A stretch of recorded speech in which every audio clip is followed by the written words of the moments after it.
ఇక డీటెయిల్స్ చూస్తే పాలమూరు ప్రాజెక్టు నీళ్లు త్వరలోనే రంగారెడ్డి జిల్లాకు అందబోతున్నాయని మంత్రి కేటీఆర్ అన్నారు. ఇప్పటికే పాలమూరు పూర్తి అయ్యేదని, కానీ కోర్టులో కేసుల వల్ల ఆలస్యమైందని చెప్పారు. సీఎం కేసీఆర్ నాయకత్వంలోని పాలమూరు ఎత్తిపోతల పథకం పూర్తవుతుందని కేటీఆర్ స్పష్టం చేశారు. రాబోయే రోజుల్లో తెలంగాణలోని అతిపెద్ద పారిశ్రామిక వాడగా చందనవెల్లి కాబోతుందని ఆయన కొనియాడారు. భవిష్యత్తు తరాలకు పరిశ్రమలే ఉపాధి అన్నారు. చందనవెల్లి పారిశ్రామిక వాడలో వెల్స్పన్ అడ్వాన్స్డ్ మెటీరియల్ లిమిటెడ్ యూనిట్ను మంత్రి ప్రారంభించారు. గుజరాత్ నుంచి వచ్చిన వెల్స్పన్ ఇక్కడ భారీ పెట్టుబడులు పెట్టడం గర్వంగా ఉందని కేటీఆర్ చెప్పారు.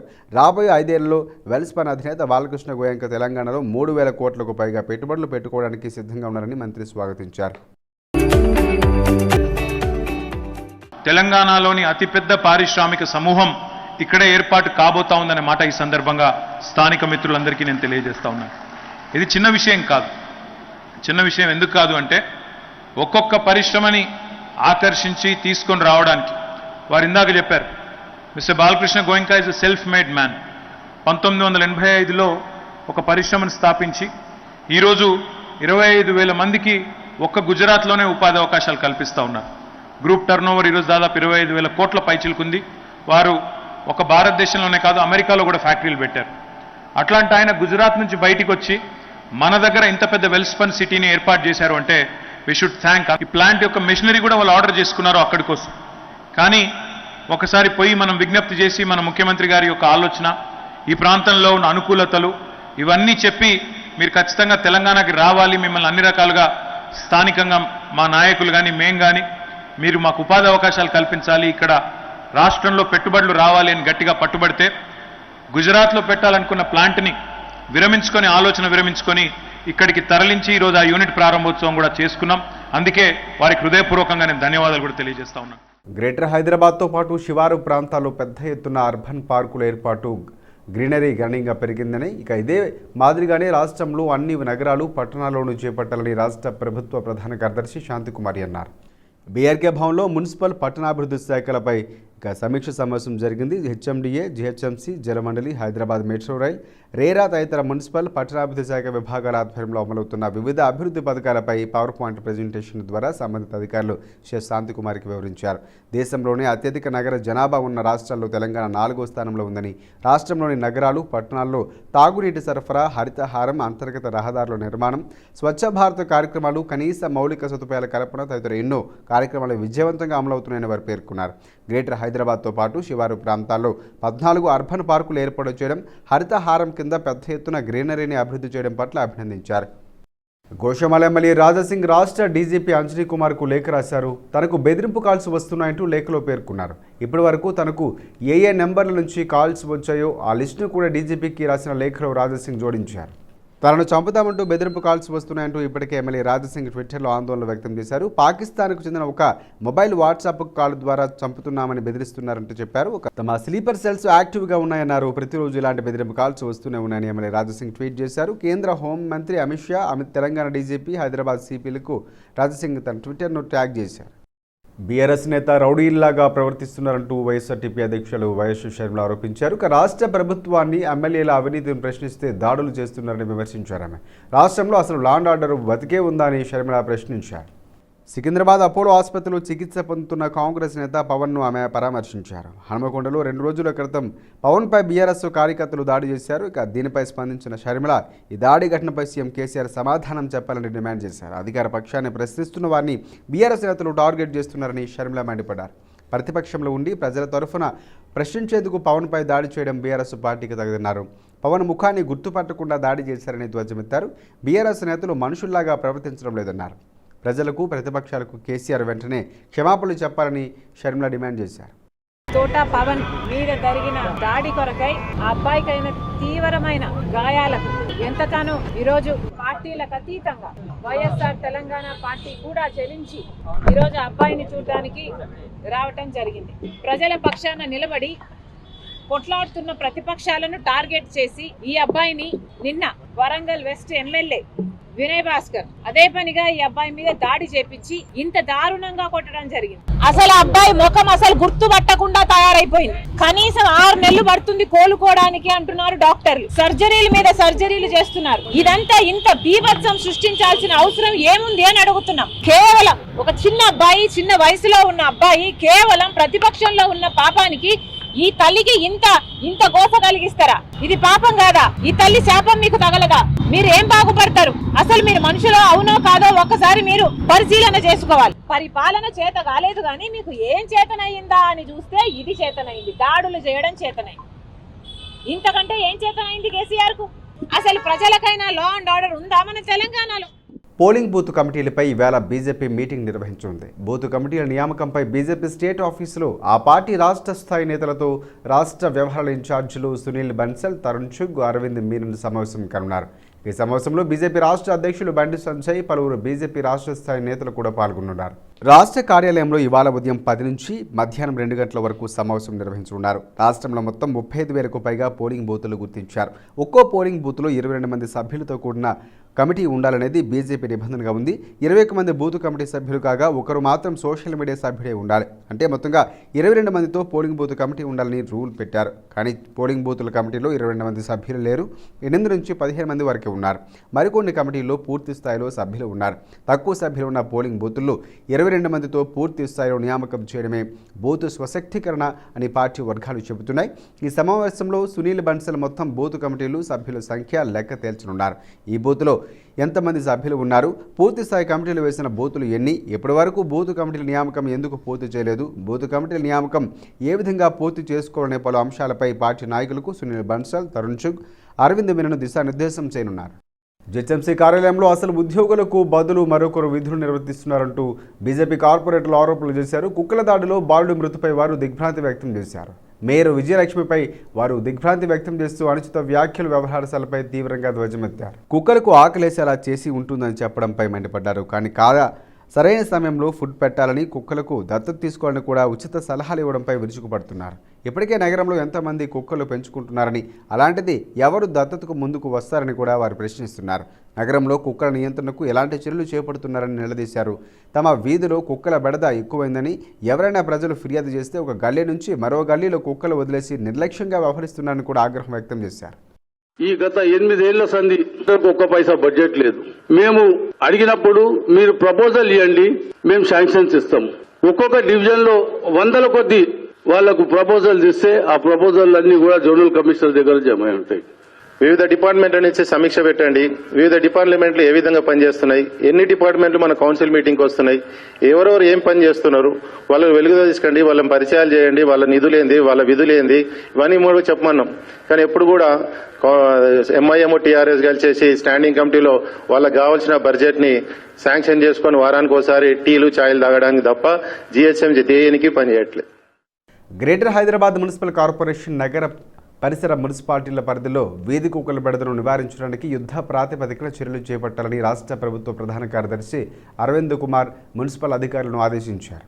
నగర ప్రజలకు ఎలాంటి ఇబ్బందులు లేకుండా చర్యలు తీసుకోవాలని ఆదేశించారు. ఇవాళ మున్సిపల్ పట్టణాభివృద్ధి శాఖ కార్యాలయంలో సంబంధిత అధికారులతో సమీక్షించిన ఆయన జెచ్ఎంసీ పరిధిలో ప్రస్తుతం 5.5 లక్షల వీధి కుక్కలు ఉన్నాయని, గతంలో 8,50,000 ఉండేవని అరవింద్ కుమార్ అన్నారు. స్టెరిలైజేషన్ ఆపరేషన్స్ నిర్వహించడం వల్ల వాటి సంఖ్య 50,50,000 5,50,000కు తగ్గిందని తెలిపారు.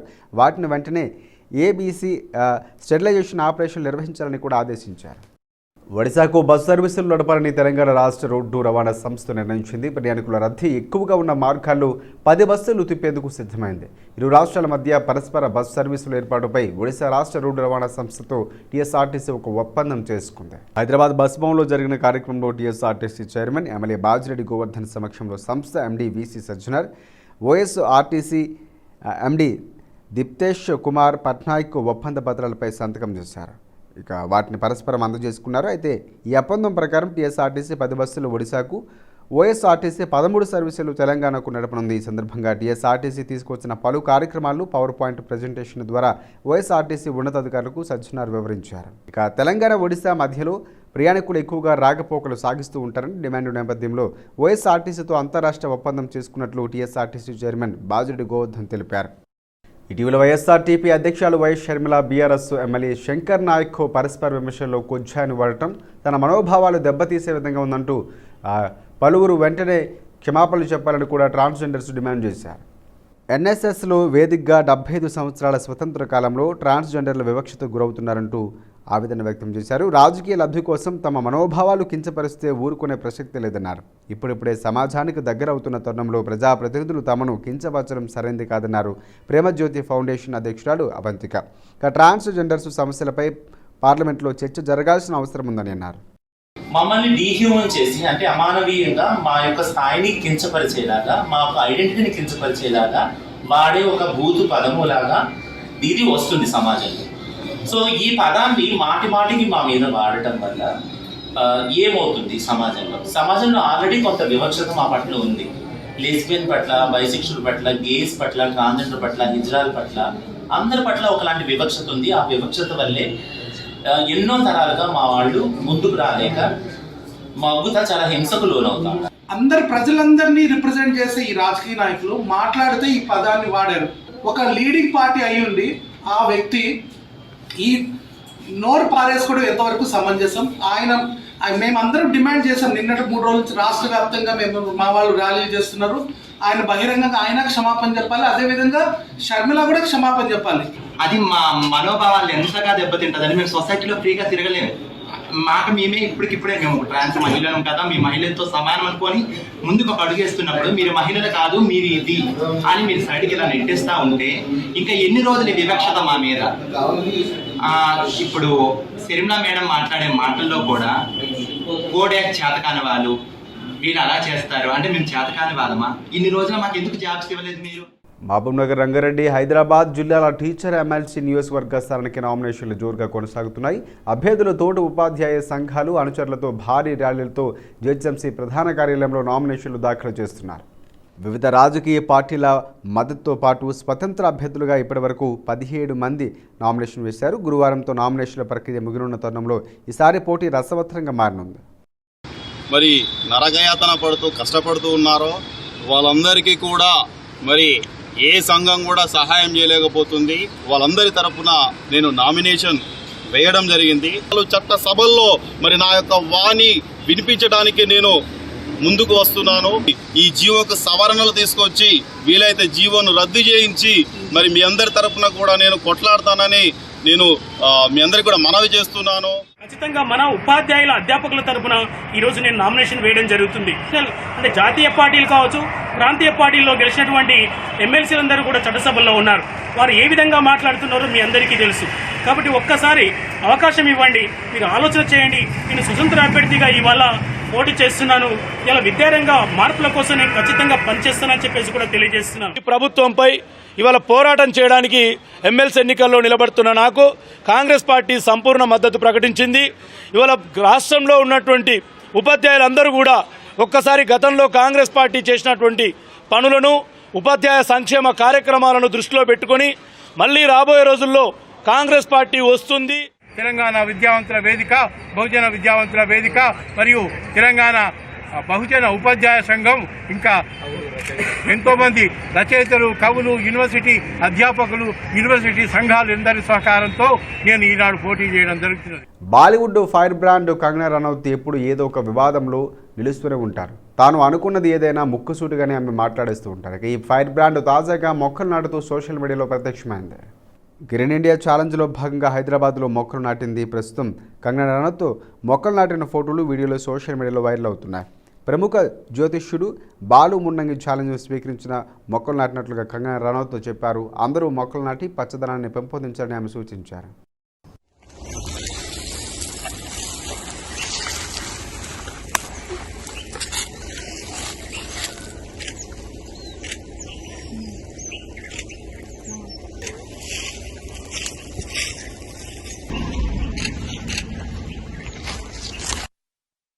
మేడ్చల్ జిల్లా కీసరగుట్టలో మహాశివరాత్రి సందర్భంగా 5 రోజుల పాటు జరిగిన బ్రహ్మోత్సవాలకు గాను కీసరగుట్టలో హుండీ లెక్కించిన ఎండోమెంట్ అధికారులు హుండీ ఆదాయం 28,52,536 రూపాయలుగా వచ్చిందని చెప్పారు. ప్రసాద విక్రయాల ద్వారా వచ్చిన ఆదాయం 28,24,000 రూపాయల 600 దర్శనాలు, అలాగే అభిషేకముల ద్వారా వచ్చిన ఆదాయం 37,01,685 రూపాయలు. ఇక ఆన్లైన్ పూజ ఆదాయం 9,19,000, డొనేషన్ల ద్వారా 38,801 రూపాయలు వచ్చాయి. సందర్భంగా 2022 సంవత్సరంలో 83,74,632 రూపాయలు రాగా ఈ సంవత్సరంలో 1,03,38,622 రూపాయలు ఆదాయం వచ్చిందని ఆలయ ఈవో సుధాకర్ రెడ్డి తెలిపారు. పోయిన సంవత్సరం కన్నా ఈ సంవత్సరం 19,63,990 రూపాయలు అధికంగా వచ్చిందని వెల్లడించారు.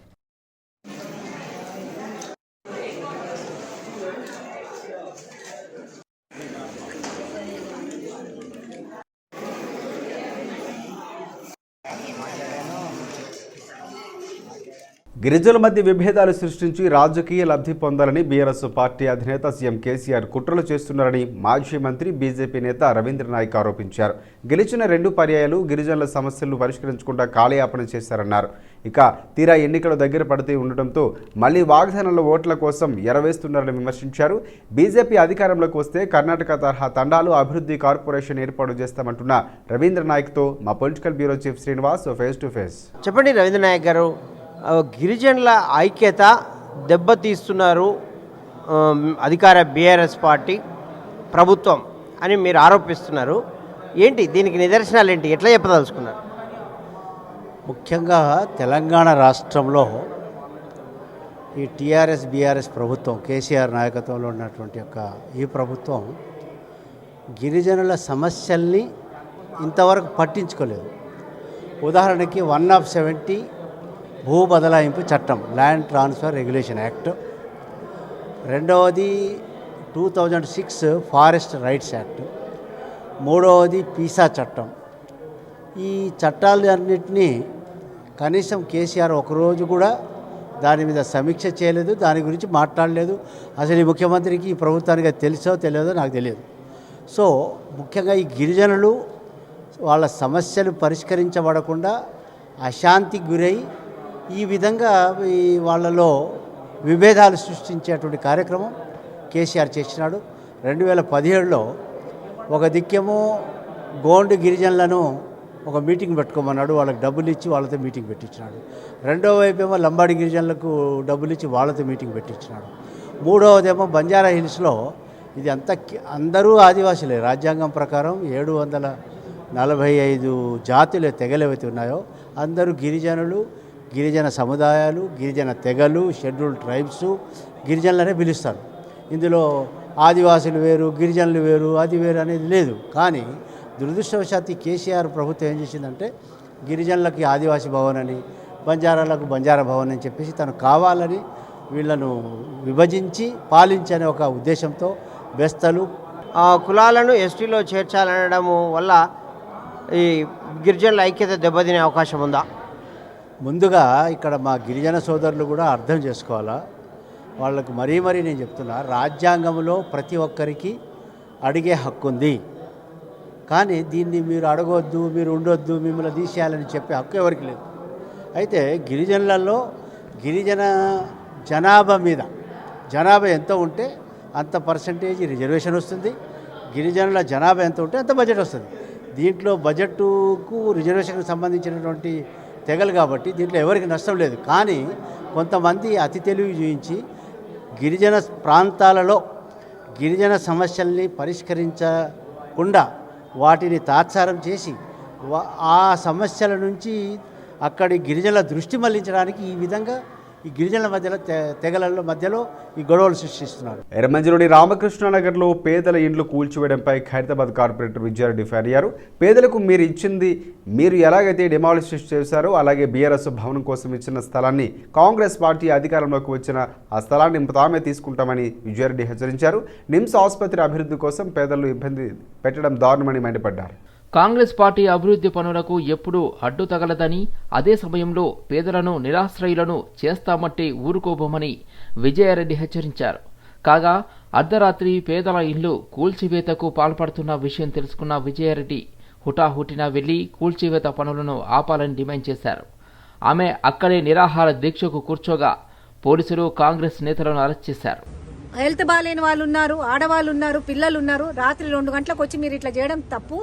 ఏమున్నా కానీ సిస్టమేటిక్గా మీరు చేయాలని అంటుంటే కూడా సిఐ ఎస్ఆర్ నగర్ అయిన వినకుండా మనల్ని అసభ్యంగా ప్రవర్తిస్తూ మాతోటి మనల్ని లేడీ కానిస్టేబుల్ తోటి ఈడ్చుకపోండ్రా అంటూ స్టేట్మెంట్స్ ఇస్తూ మనల్ని అక్రమంగా రాత్రి 2 గంటలకు అరెస్ట్ చేసి తెల్లారుజామున వరకు ఇప్పుడు 10:30 వరకు మాకు ఎస్ఆర్ నగర్ పిఎస్లో పెట్టి ఆ పట్టాలున్న ఇల్లులు 58 జీవో కింద ఏదైతే టీఆర్ఎస్ ప్రభుత్వం ఇచ్చిన పట్టాలున్న ఇల్లులని డిమాలిష్ చేసినాకనే మనల్ని బయటకు వదలడం జరుగుతున్నది.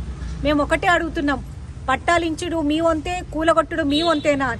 ఎలాగైతే మీరు పట్టాలు ఇచ్చిన పట్టాలని గౌరవించకుండా మీరిచ్చిన పట్టాలు మీరే ఎలా అయితే డిమాలిష్ చేశారో, కాంగ్రెస్ ప్రభుత్వం వచ్చినాక ఎలాగైతే టీఆర్ఎస్ ఆఫీస్కి జాగా ఇచ్చిందో అదే జాగా వాపస్ తీసుకొని అక్కడ పేదవాళ్ళకి పట్టాలు ఇప్పిస్తామని మేము తెలియజేస్తున్నాం. అంబర్పేటలో వీధి కుక్కల దాడి ఘటనపై ఫిర్యాదు చేయడానికి నాంపల్లిలోని హెచ్ఆర్సీ కార్యాలయానికి కాంగ్రెస్ నేతలు వెళ్లారు. అయితే హెచ్ఆర్సీకి జడ్జి లేక 2 నెలలు అవుతూ ఉన్న జడ్జిని నియమించడం లేదని మండిపడ్డారు. అనంతరం బయటకు వచ్చిన కాంగ్రెస్ నేతలు షేమ్ కేటీఆర్, షేమ్ మేయర్ అంటూ ప్లకార్డులను ప్రదర్శించారు. ఈ డాగ్స్ ఇష్యూ మీద ఇవాళ మేము హ్యూమన్ రైట్స్ కమిషన్ దగ్గర వచ్చినాం. ఇక్కడ వస్తే చంద్రయ్య సాబ్ 2 months ముందు వెళ్ళిపోయినాడట. మొత్తం ఇది హ్యూమన్ రైట్స్ దీనికోసం పెట్టినాడు ఈ ముఖ్యమంత్రి. పెద్ద పెద్ద మాటలు, వీళ్ళ డ్రామాలు. KTR, mayor, GHMC commissioner, section officer, dog department ఎవరు తీసుకోవాలి? ఎవరో మీద ఫస్ట్ కేసు బుక్ కావాలి కదా, నెగ్లిజియన్స్ కేస్. ఎవరో అక్కడ కన్సర్న్ ఆఫీసర్ సస్పెండ్ కావాలి కదా.